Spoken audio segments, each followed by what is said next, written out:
Et bienvenue dans mes comptes rendus de lecture.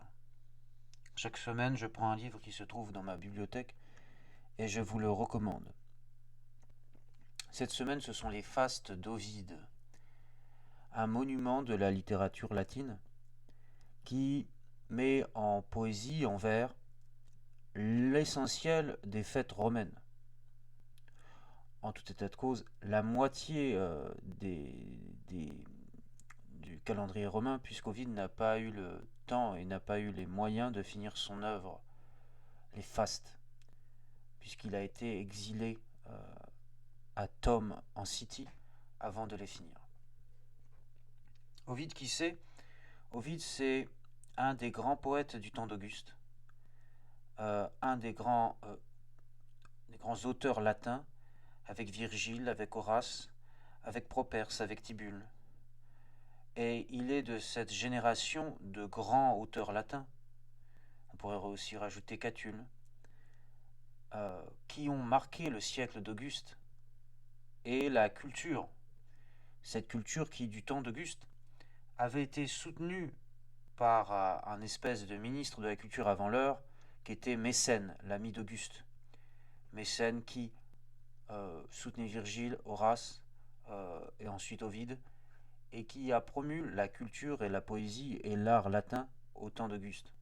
C'est d'ailleurs de son nom, à Mécène, qu'a ensuite été tiré le mot de mécénat, qui fait que on qualifie les personnes de mécènes quand ces dernières soutiennent financièrement des artistes prometteurs et leur permettent de se révéler au grand public. Bien, Ovide, Horace, Virgile, Tibulle, Properce étaient dans ce cas et ont profité de l'intérêt du siècle d'Auguste pour la littérature, la culture, afin d'immortaliser leurs œuvres. Ovide, il est un peu le dernier de la génération de ces grands poètes latins, puisqu'il est plus jeune que les autres, car il est né en 43 avant Jésus-Christ. Pour vous donner une idée, si Ovide est né en 43 avant Jésus-Christ, Virgile, le grand auteur latin, le grand poète latin, lui est né en 70 avant Jésus-Christ. Donc vous voyez, il y a une certaine différence d'âge. Ovide est le plus jeune. Il survit au siècle d'Auguste, il survit au règne d'Auguste, qui a été très long, et qui est le plus long règne de l'histoire de l'Empire romain. Ovide, il est caractérisé, et on le connaît aussi pour son goût marqué pour les poèmes érotiques. Et c'est ce qui a fait d'abord sa renommée au début de sa carrière littéraire, puisque les premiers poèmes qu'il écrit sont consacrés aux amours, aux, aux, aux, aux élégies amoureuses, notamment les amours, les héroïdes, les héroïdes. Et et ensuite, donc ça c'est quand il a au tout début de sa carrière. Et après, au début de notre ère, vraiment au tout début de notre ère, il écrit le fameux petit poème didactique qui a fait, qui lui a causé tant de désagréments par la suite et tant de soucis, l'art d'aimer, qu'il rédige entre l'an 1 avant Jésus-Christ et l'an 2 après Jésus-Christ, donc vraiment au début, tout début de notre ère, au tout début de notre ère. Et ensuite, il rédige vers 8, 9 après Jésus-Christ, les fastes que je vous présente ici, et les Métamorphoses, une autre de ses très grandes œuvres, et je crois les Métamorphoses est son œuvre la plus connue. La plus connue incontestablement, les Métamorphoses d'Ovide est la grande œuvre d'Ovide pour notre époque et notre temps. Mais il rédige aussi les fastes qui sont non moins brillants et qui parlent de la religion. Car Ovide est peut-être, avec Varron, euh, et plus que Varron même, l'auteur qui nous apprend le plus de choses sur la religion romaine et sur les rites païens. Il détaille avec beaucoup de luxe la mythologie gréco-romaine dans ses métamorphoses, et par contre dans les fastes, il détaille le calendrier liturgique, si j'ose dire, du paganisme romain, avec les fêtes romaines qui sont célébrées dans le calendrier romain, qui est séparé entre jours fastes et néfastes. Et je vais reprendre ça juste après avoir terminé avec la vie d'Ovide. Ovide est exilé par Auguste, et c'est pour cette raison qu'il n'a pas le temps de finir ses fastes, puisque les fastes sont découpés en 6 livres, et chaque livre est consacré à un mois de l'année. Donc Ovide nous a laissé de ses fastes seulement les 6 premiers mois de l'année, à savoir les mois qui courent de janvier à juin. Et de fait, Ovide est exilé, et il rédige encore 2 autres grandes œuvres que sont les Tristes, qui parlent de son exil et où il met en vers ses plaintes et ses supplications envers les princeps et le princeps Auguste. Et les Pontiques, où il adresse des lettres aussi malheureuses et tristes aux membres de sa famille dont il est séparé.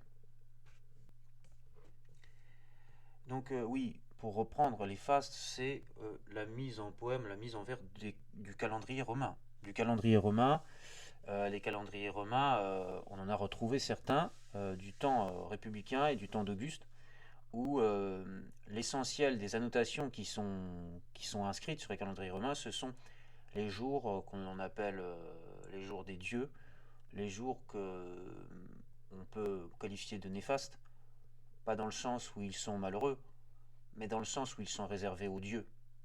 Et à l'opposé, les jours fastes, c'est les jours où il ne se passe pas grand-chose. C'est les jours réservés aux hommes et aux activités des hommes, aux travaux des hommes.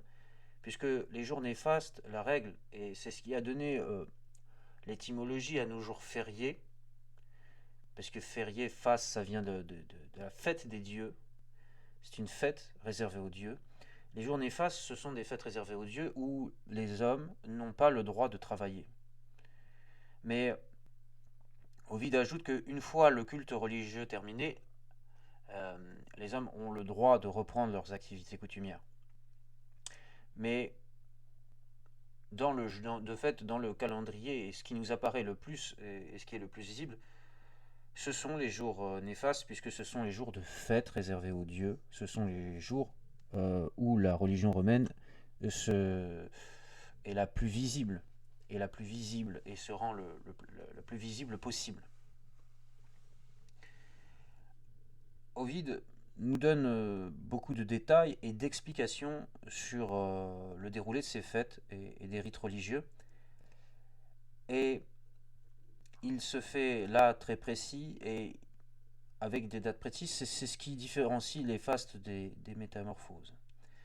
Un auteur du début du XXe siècle, Emile Ripper, a pu considérer que les métamorphoses d'Ovide étaient l'équivalent d'une légende dorée du paganisme. Vous savez, la légende dorée, c'est cet ouvrage écrit par Jacques de Voragine au XIIIe siècle qui récapitulait l'histoire de tous les saints du catholicisme jusqu'à son époque. Eh bien, Emile Ripper dit des métamorphoses d'Ovide que c'est un peu la légende dorée du paganisme. Et pour les fastes, Emile Ripper a une autre belle comparaison. Il pastiche un titre d'un célèbre ouvrage de Chateaubriand pour dire que les fastes, eh bien, eux, ce sont plutôt une sorte de génie du paganisme. Du génie du paganisme. Et puis, peut-être, c'est pas seulement les fastes qu'il qualifie comme ça, mais c'est peut-être toute l'œuvre mythologique et religieuse d'Ovide qui constituerait une sorte de génie du paganisme. Et moi, j'ai fait la réflexion, un peu inspiré par Emile Ripper, je fais réflexion sur les fastes et ce qui concerne les fastes. Et pour moi, les fastes, ça serait vraiment comme un missel, le missel du paganisme. Le missel, vous savez, le missel catholique, c'est cet ouvrage qui recense tous les rites religieux de l'année liturgique chez les catholiques et qui donne des explications sur les rites et sur l'année liturgique. l'année liturgique qui chez les catholiques commence en décembre, au début de décembre. Et, je trouve que la comparaison de missel païen est bien trouvée pour les fastes. Dans les missels, vous avez ce qu'on appelle des rubriques qui donnent une explication de l'origine des fêtes, et même des parties en italique. Et Ovide, c'est tout à fait ce qu'il fait. Il donne une explication de l'origine des fêtes.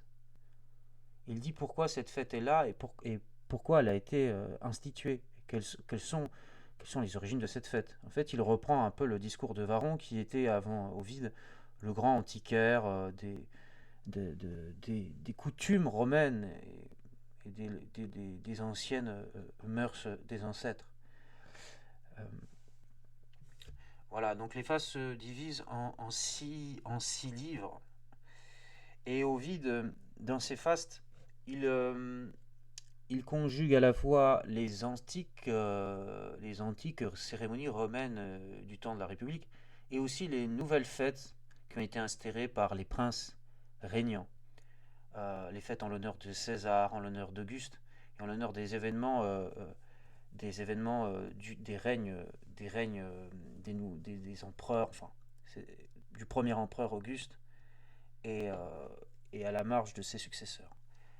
Et c'est pour cette raison que d'abord les fastes sont dédiés à Auguste, mais avec l'exil que Ovide va subir, il va réécrire ses fastes durant son exil et les dédier à un descendant d'Auguste, à Germanicus, qu'Ovide pense prometteur, et qu'Ovide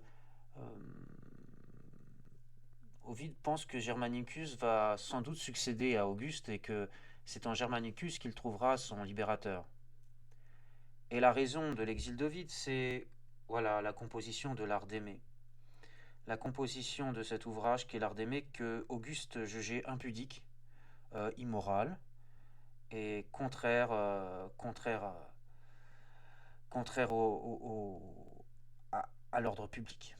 Puisqu'Ovide parlait dans l'art d'aimer, de façon un peu parodique, il prétendait qu'un homme était capable de séduire toutes les femmes, et même les femmes mariées. Et ça, c'était quelque chose qui pouvait déclencher la colère d'Auguste. Mais c'est très mystérieux cet exil, puisqu'il survient 8 ans après la rédaction de cet ouvrage polémique. Et c'est pour cette raison que beaucoup d'historiens se sont demandé si c'était vraiment la véritable cause de l'exil d'Ovide. Mais ça peut l'être, puisqu'Auguste est réputé pour avoir restauré, dit-il, le culte des ancêtres. Il le dit lui-même dans ses Res Gestae. Il dit par de nouvelles lois, donc là c'est Auguste qui parle dans ses Res Gestae, par de nouvelles lois votées sur mon initiative, j'ai ranimé de nombreuses coutumes de nos ancêtres qui avaient déjà tendance à disparaître dans notre génération. Et j'ai laissé moi-même, sur beaucoup de points, à la postérité des exemples à imiter. Legibus novis me octo relatis multa exempla maiorum excellentia, iam ex nostro saeculo reduci, et ipse multorum rerum exempla imitanda posteris traditi. Voilà ce que dit Auguste dans ses Res Gestae, et plus loin il dit « Sous mon 6e consulat, je restaurai dans la ville, sur proposition du Sénat, 82 temples appartenant aux divinités, sans omettre aucun de ceux qui devaient être restaurés à cette époque. » Donc Auguste, c'est le temps d'une réaction conservatrice, le règne d'Auguste, d'un retour aussi de la religion, puisque le régime qui avait précédé celui d'Auguste était caractérisé par un certain athéisme, par un certain nihilisme, que représentait bien Cicéron et le groupe d'amis qui entourait Cicéron, de décrédibilisation de la religion. Cicéron, dans quelques-unes de ses œuvres, montre un peu son côté épicurien. Et puis Lucrèce a aussi beaucoup démonté la religion romaine dans son De Natura Rerum, où il essaye de trouver des causes rationnelles aux événements météorologiques, et il ridiculise en cela un peu la religion romaine.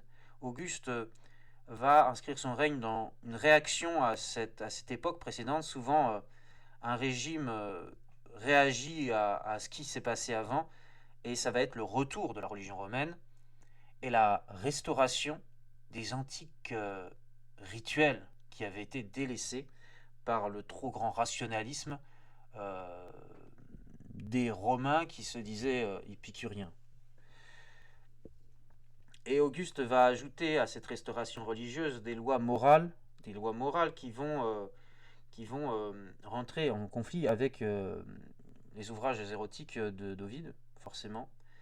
Quelles sont ces lois? Eh bien, il va en éditer trois, Auguste, des lois, la Lex Julia de Maritendis Ordinibus, qui est une loi qui encourage le mariage et qui condamne le célibat, et qui est une loi qui interdit le mariage entre personnes de classes différentes. Deuxième loi, tout cela en 18 avant Jésus-Christ, la Lex Julia de Adulteris, qui est une loi qui punit sévèrement l'adultère, et en particulier, oui, l'adultère des femmes, puisque les femmes n'avaient pas les hommes pouvaient, s'ils étaient mariés, avoir des relations sans être punis avec des femmes non mariées. Par contre, un homme qui avait des relations avec une femme mariée se rendait coupable de cette loi sur adultère, alors que une femme mariée ne devait avoir de relations sexuelles seulement avec son mari. Et elle était très sévèrement punie aussi pour, pour ce fait. Et bien entendu, Ovide dit qu'il est possible de séduire des femmes déjà prises, des femmes déjà mariées. Et ça, c'est quelque chose qui est de nature à exciter le courroux d'Auguste. Troisième loi, la Lex Julia de Pudicitia, qui est une loi qui réprime l'impudicité sur la voie publique. Donc vous avez un retour aux valeurs ancestrales qui se fait sous Auguste, un retour de la religion. Et Ovide parle de cette restauration des temples et dresse des éloges à Auguste, puisqu'il n'a pas eu le temps de remanier totalement son œuvre après la mort d'Auguste. Et on voit dans les derniers livres que Auguste est cité nommément comme protecteur. Ce qui est très marrant parce qu'au début, dans les premiers livres sont attribués à Germanicus, les derniers livres sont attribués à Auguste. Germanicus dont la dédicace date d'après la mort d'Auguste, forcément. Et les dédicaces qu'on trouve à la fin des livres, vers les livres 5, 6, c'est des dédicaces qui ont été rédigées du temps d'Auguste. Et donc voilà, c'était une loi des lois conservatrices.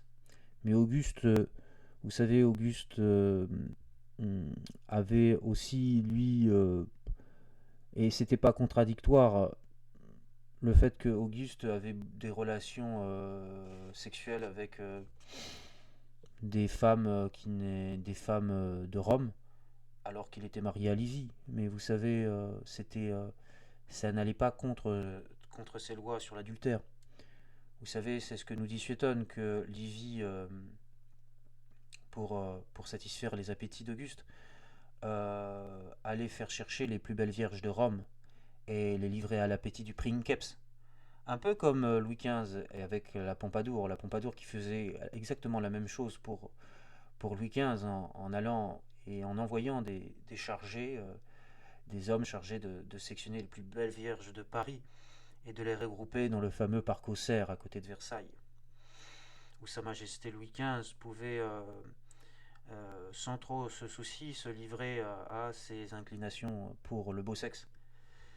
Et Auguste était pareil, mais les femmes, elles, il ne fallait pas qu'elles sortent de leurs conditions, puisque pourquoi? Et là, il y a possiblement une raison logique. Les femmes peuvent porter des enfants, les hommes non. Et une femme mariée qui porte un enfant d'une personne indigne, eh bien ça va abattardir la dynastie et la race entre guillemets, la dynastie de chaque Romain est attachée à sa dynastie, à ses ancêtres, et les enfants doivent être légitimes pour préserver la pureté romaine, entre guillemets. Et de fait, oui, Auguste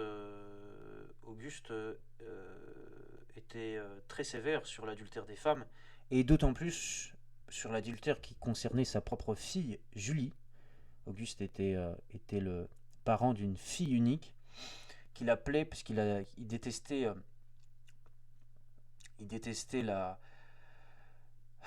le côté un peu débauché de sa fille, qui, malgré les mariages, avait des relations, elle aussi extérieures à ces mariages. Et il détestait tellement sa fille qu'à la fin, il l'a envoyée en exil, elle aussi. Et qu'il l'appelait dans son cercle proche, c'est Suétone aussi qui nous le dit, son chancre. Voilà mon chancre. C'est pas ma fille, c'est mon chancre. Donc Ovide a été lui aussi victime d'exil.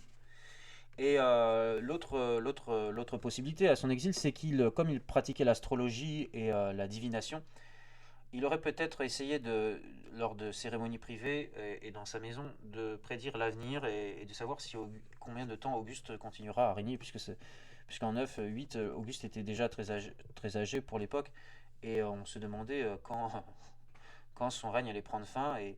Et forcément, si Auguste a appris que Ovide avait essayé de prédire l'année et la date de sa mort, vous pouvez comprendre que quand on essaye de prédire votre mort, ça ne vous met pas forcément dans un état de joie, d'autant plus quand vous savez que votre fin est proche et que vous approchez de vos vieux jours, et encore d'autant plus quand vous êtes le maître du monde.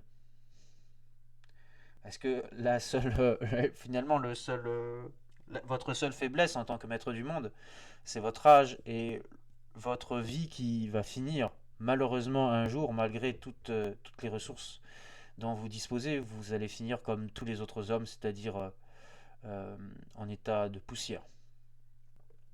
Donc Auguste a pu s'énerver aussi sur ce point envers Ovide. Donc il lui a fait payer très durement sa liberté. Donc Ovide, oui, 6 livres différents qui se détachent. Je vais vous dire et vous faire les résumer un peu en vous disant la plupart des œuvres, les grandes fêtes qui caractérisent ces mois. Mais avant, il faut que vous entendiez un peu les plaintes qu'adresse Ovide après son exil à Auguste. Dans ses tristes, il évoque son exil d'une façon assez déchirante. Et ce qui fait, c'est aussi un des traits qui fait que beaucoup de personnes aiment Ovide, parce qu'il a connu un destin tragique, et il est un peu vu comme si vous voulez, comme un Victor Hugo des temps anciens, qui souffre l'exil, qui est persécuté pour son œuvre littéraire. Que dit-il dans les tristes? Il dit, et il regrette les tristes, il compose ça en exil. Il y a bien longtemps, j'ai commis la faute d'écrire ce poème. Bon, ce poème qui est l'art d'aimer. Ces écrits de jeunesse que, dans mon aveuglement, je ne pensais pas devoir me nuire, voici qu'ils ont nui à ma vieillesse. Une vengeance tardive est venue frapper mon ouvrage ancien, et la peine est bien éloignée du moment où elle fut méritée. Mais pourtant, ne crois pas que toutes mes œuvres soient dissolues. Souvent, j'ai mis à mon vaisseau de grande voile. J'ai composé 6 fastes en autant de livres, et chaque volume finit avec son moi. Et cette œuvre, qui naguère portait ton nom, était dédiée, César. Mon destin l'a interrompu. Triste. Et oui, son destin l'a interrompu par l'exil, et à la mort d'Auguste, Ovide va changer sa dédicace pour inscrire le nom de Germanicus, qui est si je ne me trompe pas, qui est marié à la petite fille d'Auguste. Donc à la fille de sa fille unique qu'il n'aimait pas. Et donc qui est par le mariage le petit-fils d'Auguste, et aussi par l'adoption, puisque Auguste a adopté Tibère, et Tibère lui-même a adopté Germanicus. Il est aussi le petit-fils d'Auguste par adoption.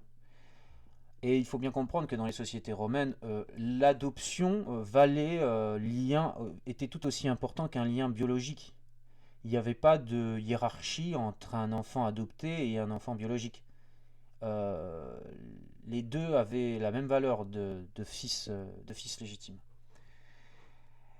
Et de fait, Ovide, oui, dédicace après la mort d'Auguste, son œuvre essaye de remanier dédicace pour la consacrer à Germanicus, et parce qu'il pense que Germanicus va succéder à Auguste, et ça n'a pas été le cas, c'était Tibère, et qu'il peut trouver en lui son libérateur. Et voilà, regardez ce qu'il dit dans le livre 1 et comment il essaye en courtisan de se sortir de son mauvais pas. Livre 1, introduction, c'est un peu l'introduction des fastes d'Ovide. Les fêtes qui jalonnent l'année romaine et leurs origines, les constellations qui glissent sous l'horizon ou qui se lèvent, voilà ce que je vais chanter. Germanicus César accueille cet ouvrage d'un œil favorable et guide la course de mon timide vaisseau. Ne dédaigne pas ce modeste honneur, et assiste-moi de ton divin pouvoir dans cette tâche que je te consacre. Tu reconnaîtras les rites sacrés que j'ai exhumés de nos antiques annales, et tu verras à quel titre chaque jour y a été mentionné. Tu y trouveras aussi les fêtes de ta maison. Tu pourras souvent y lire le nom de ton père, souvent celui de ton aïeul, les lauriers que méritent ces grands hommes et qui s'inscrivent dans nos fastes aux lettres de couleur. Toi aussi tu les mériteras un jour avec ton frère Drusus. Que d'autres chantent les armes de César, nous chantons, nous, les autels de César, et tous les jours qu'il a ajoutés à nos jours de fête.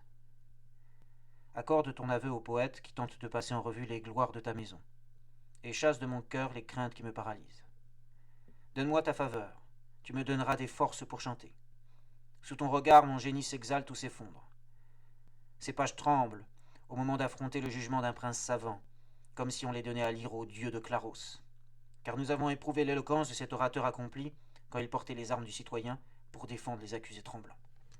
Nous savons aussi, quand ton inspiration se porte vers notre art, quel flot de poésie coule de ton génie.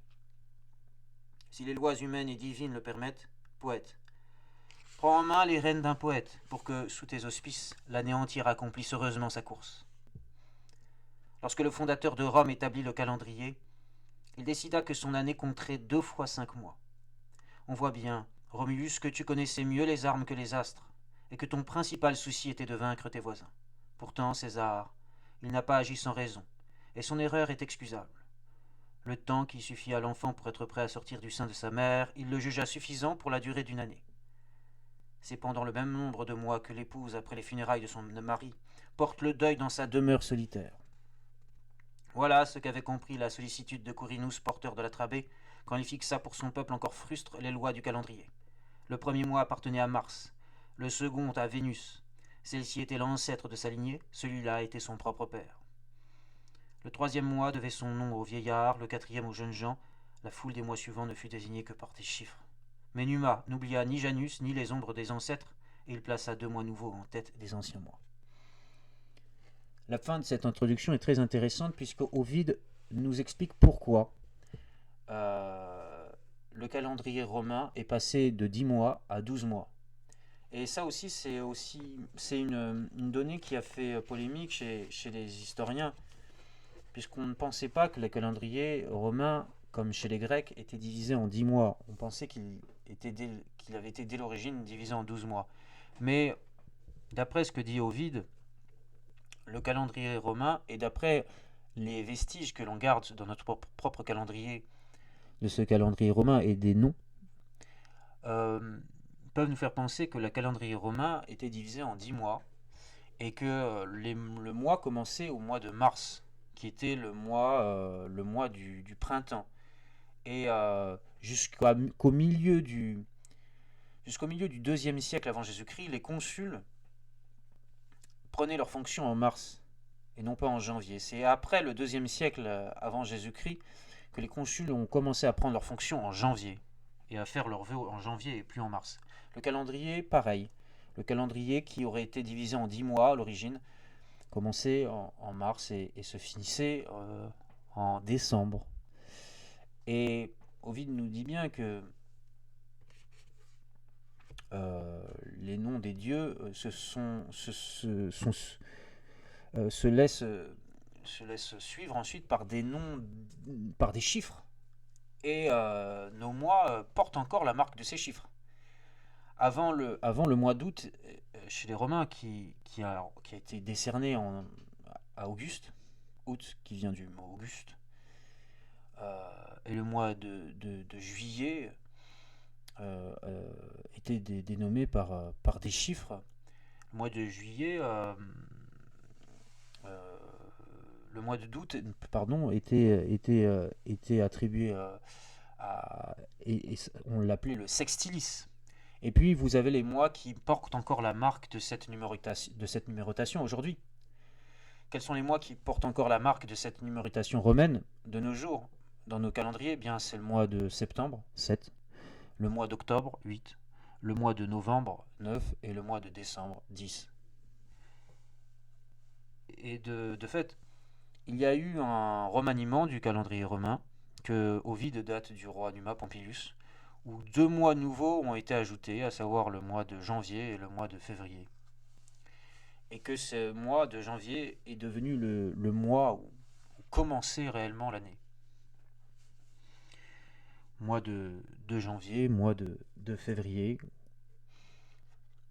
Et on peut détailler, voilà, on peut commencer maintenant à détailler livre par livre les grands événements qui caractérisent l'ouvrage d'Ovide, les fastes d'Ovide. Donc vous avez le livre 1, qui est consacré au mois de janvier, en toute logique, et qui célèbre la divinité qui est attachée au mois de janvier. Quelle est la divinité qui est attachée au mois de janvier?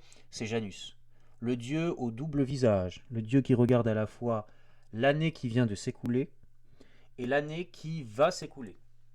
Janus. Le livre 2, c'est le mois, comme le dit Ovide là, dans son introduction, c'est le mois de la purification, c'est le mois consacré aux morts, c'est le mois où on se réconcilie avec ses morts, c'est le mois de la fête des morts. C'est le mois de février, le mois de la purification, où se passe également les Lupercales, qui est aussi une sorte de purification. Les Lupercales, qui est l'ancêtre de la Saint-Valentin, où les Luperques, habillés en peau de loup, battent la main des femmes qui cherchent à être fécondes. Et puis vous avez les fêtes des morts. Alors la fête des morts, c'est 9 jours consacrés aux morts en février, qui sont ouverts par les Parentalia, où on se rappelle de ses ancêtres, et qui se ferment par les Caristia, où on s'occupe de ces lards, des lards protecteurs de la domus, de la maison. Le livre 3, c'est le mois de mars, et comme son nom l'indique, vous pouvez comprendre qu'il est consacré au dieu Mars et à la guerre. Et au mois de février, on fait souvent le lustrum, puisque c'est le mois de la purification, avant de faire le recensement des citoyens pour l'armée. Au mois de mars, vous avez Junon, Lucine, qui est célébrée. Vous avez les Matronalia, qui est une fête réservée aux matrones, aux femmes mariées qui reçoivent des cadeaux, qui sont honorées, qui sont mis en avant. C'est un peu, vous voyez, la journée des femmes, le 8 mars. Là, c'est les Matronalia et ça dure un peu plus longtemps. Une fête qui met à l'honneur les matrones et les matrones qui font et qui célèbrent des cultes en l'honneur de Junon Lucine. Et cela peut être en lien avec les Lupercales, puisque Junon Lucine est la divinité qui facilite les naissances. Le livre 4, c'est le livre consacré au mois d'avril, Aprilis, et à une autre divinité qui est là, Aphrodite, Vénus. Et oui, Vénus, qui est une ancêtre, qui est l'ancêtre légendaire, avec Mars, de la dynastie pas avec Mars, plutôt de la dynastie propre à César, de la dynastie des Julio-Claudiens, qui prétendait remonter à Énée, l'enfant de Vénus. Et c'est durant ce mois d'avril qu'a lieu une très grande fête un peu importée de l'étranger, que sont les jeux mégalésiens, consacrés à la mère des dieux, à Cybèle. Cybèle, qui est une divinité protectrice originaire du mont Ida, près de Troie, et donc près des origines légendaires des Romains, et qui a connu un très grand succès, qui était plutôt un culte aristocratique et très soutenu, très entretenu dans la classe sénatoriale. Et Vous avez en ce mois d'avril aussi la fête de Rome. La fête de Rome, l'anniversaire euh,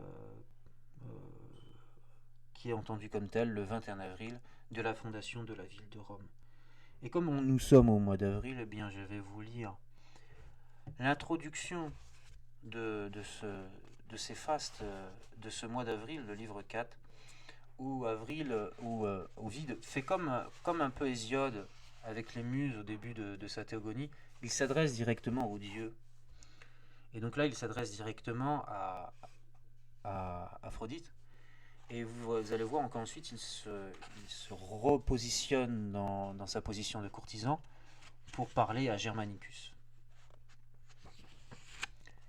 Bonne déesse, dis-je, mère des deux amours, accorde-moi ta faveur. Vers le poète, elle tourna ses regards. Que veux-tu de moi, dit-elle. Tu chantais à coup sûr de plus grands sujets. Ton tendre cœur saigne-t-il encore d'une ancienne blessure? Déesse, répondis-je, tu la connais, ma blessure. Elle rit, et le ciel soudain s'éclaircit autour d'elle. Blessé ou indemne, ai-je déserté tes étendards? C'est à toi, oui, à toi que mon œuvre fut toujours consacrée. Dans mes jeunes années, comme il convenait, j'ai fait des vers légers, et ce n'était pas un crime. Aujourd'hui, mes cheveux foulent une plus vaste arène. Les fêtes et leurs origines, exhumées de nos antiques annales, les astres qui glissent sous l'horizon ou qui se lèvent, voilà ce que je chante. Nous voilà arrivés au 4e mois, où l'on t'honore particulièrement. Tu sais, Vénus, que le poète et le moi sont à toi. Émue, elle effleura mes tempes avec le myrte de Cythère. Achève l'œuvre entreprise, dit-elle. Je sentis qu'elle me touchait et soudain se révélèrent les origines des jours. Vogue, mon navire, tant qu'il le pourra, et que souffleront les vents favorables. Mais toi, César, si une partie du calendrier doit t'intéresser, c'est avril qui peut retenir ton attention. Ce mois est ton héritage par ta haute naissance, et il t'appartient en vertu de ton adoption dans une noble famille. C'est cette noble lignée qu'avait en vue le fils d'Ilia, notre père, lorsqu'il régla le cours de la longue année, et rappela lui-même le souvenir de ses parents. S'il donna la première place dans la succession des mois au farouche Mars, qui avait été la cause immédiate de sa naissance, il voulut réserver le second mois à Vénus, qu'il trouvait dans sa famille un bon nombre de générations plus tôt. En recherchant l'origine de sa lignée, en parcourant les siècles révolus, il remonta jusqu'aux dieux, ses parents. Et là, Ovide remonte toute la généalogie de Romulus, en partant des dieux jusqu'au fondateur de la ville de Rome. Et il finit son apostrophe à Germanicus avec un cri déchirant, le cri de l'exilé, de l'éternel exilé Ovide depuis l'an 8 de notre ère. Il finit en évoquant sa patrie de naissance, Sulmone. Et vraiment, cette insertion fracassante de cette plainte dans ce poème est très, très émouvant. Très émouvant. Tout d'un coup, voilà ce que dit Ovide. Il avait un compagnon, Solimus, qui venait de l'Ida phrygien, et à qui Sulmone doit son nom. La fraîche Sulmone, ma patrie, ô Germanicus! Malheur à moi, comme elle est loin du pays des Scythes. Pourquoi faut-il que si loin? Mais étouffe tes plaintes, ô ma muse. Une lyre affligée ne scie point à tes chants sacrés. Et là, il reprend son poème comme si de rien n'était, en rappelant de façon discrète et courte qu'il souffre d'un exil qu'il juge lui trop, trop dur et beaucoup trop amer. Et donc Ovide reprend le cours de sa rédaction. Donc ça, c'était plutôt le remaniement après l'exil, avec le livre 5. Le livre 5, c'est le mois de mai. C'est le mois qui est consacré au printemps dans sa plus forte manifestation. Et ce mois de mai est ouvert par les jeux en l'honneur de Flore, les jeux de Flore, les Floralia, où les femmes sont encore mises à l'honneur et célèbrent Flore, célèbrent la virginité, célèbrent la jeunesse, célèbrent euh, les, les jours nouveaux. Et puis ce mois de mai est quand même aussi caractérisé par une certaine tristesse aussi, puisque c'est durant ce mois de mai qui est célébrée les Lémurias. Les Lémurias qui sont une autre fête des morts qui intervient en mai et qui sont là plutôt. C'est pas une fête bienveillante envers les morts, c'est une fête pour faire peur aux morts, pour chasser les mauvais esprits, les lémures des maisons domestiques romaines. Donc le pater familias, durant les Lémurias en mai, devait, dans un rite privé et réservé à la domus, durant la nuit, frapper sur un tambour, faire des choses très mystiques et étranges pour chasser les mauvais esprits de, de la maison familiale. Et enfin, le dernier livre d'Ovide, c'est le livre 6, le livre consacré au mois de juin, et qui est lié à Junon, la femme de Jupiter. Junon, le mois de juin, le mois de Junon, donc il parle et il s'adresse à Junon. Pour chaque divinité, il s'adresse aux divinités dont le mois est auquel mois elle est associée. Et durant ce mois, la grande déesse qui est célébrée, c'est pas forcément Junon, c'est plutôt Vesta, puisque durant le mois de juin, ce sont les Vestalia, qui est une fête qui est encore une fête matriarcale, si j'ose dire, puisque c'est encore une fête où les femmes sont à l'honneur. Et il n'y a pas seulement les Vestalia. Les Vestalia, vous savez, les Vestalia et le temple de Vesta sont le temple le temple de Vesta, dont il y a encore des vestiges à Rome, et le temple qui abritait les Vestales. Les Vestales, les gardiennes qui ont juré et qui ont fait vœu de chasteté durant toute leur vie et de service du foyer. Vesta, le temple de Vesta, conservait la flamme qui ne devait jamais s'éteindre à Rome.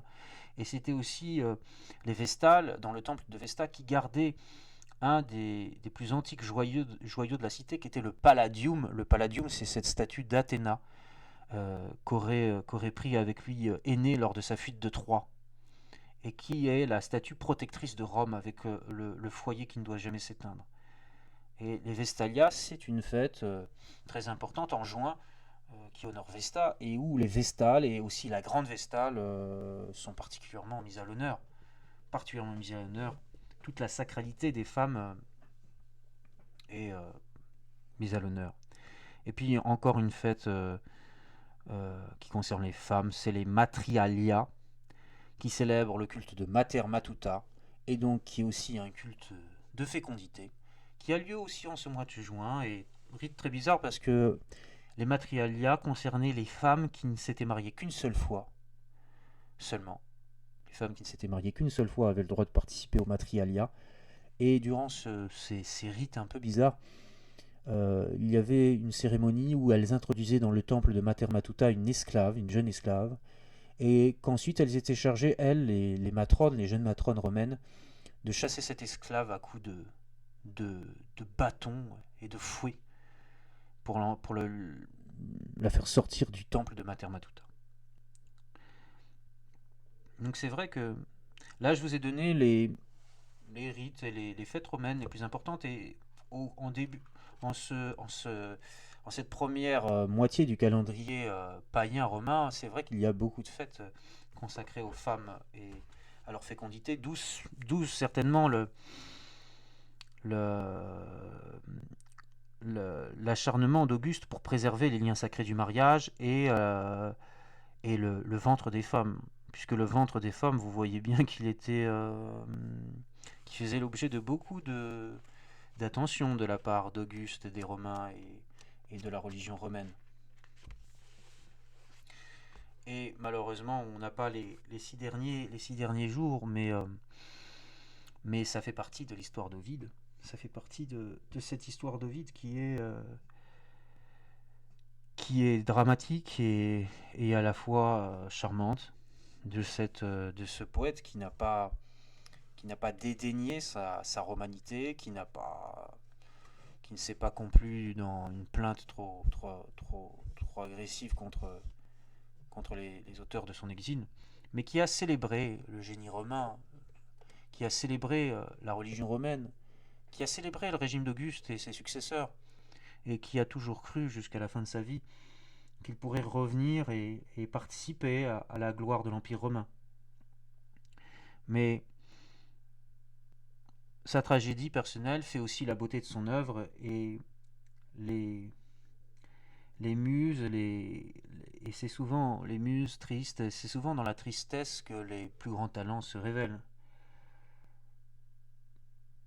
Donc, je peux que vous recommander de lire les Fastes d'Ovide pour avoir une connaissance très précise des rites romains et pour savoir quels sont aussi les liens qui peuvent se tisser entre nos rites catholiques et les rites romains, parce que certaines fois, il y a des liens et tout à fait normaux, puisque nous sommes de cette culture et de cette civilisation, et que forcément l'Église catholique a hérité dans son calendrier, que maintenant l'on appelle le calendrier grégorien et plus le calendrier julien, de certains traits, de certaines caractéristiques de ce calendrier romain. Alors voilà, les Fastes d'Ovide à lire, c'est un livre qui est sorti chez les Belles Lettres dans la collection des Rois à livres. La collection des Rois à livres se démarque des autres livres des Belles Lettres dans le sens où il n'y a pas la traduction latine en regard du texte français et où il y a seulement le texte français. Cet ouvrage a un avantage, c'est qu'il est moins cher que les ouvrages où le texte latin est disponible. Ce qui fait que vous pouvez l'avoir sur internet par commande ou en librairie directement pour la somme de 20 €. Et vous avez une partie de votre culture qui vous est, donnée entre les mains.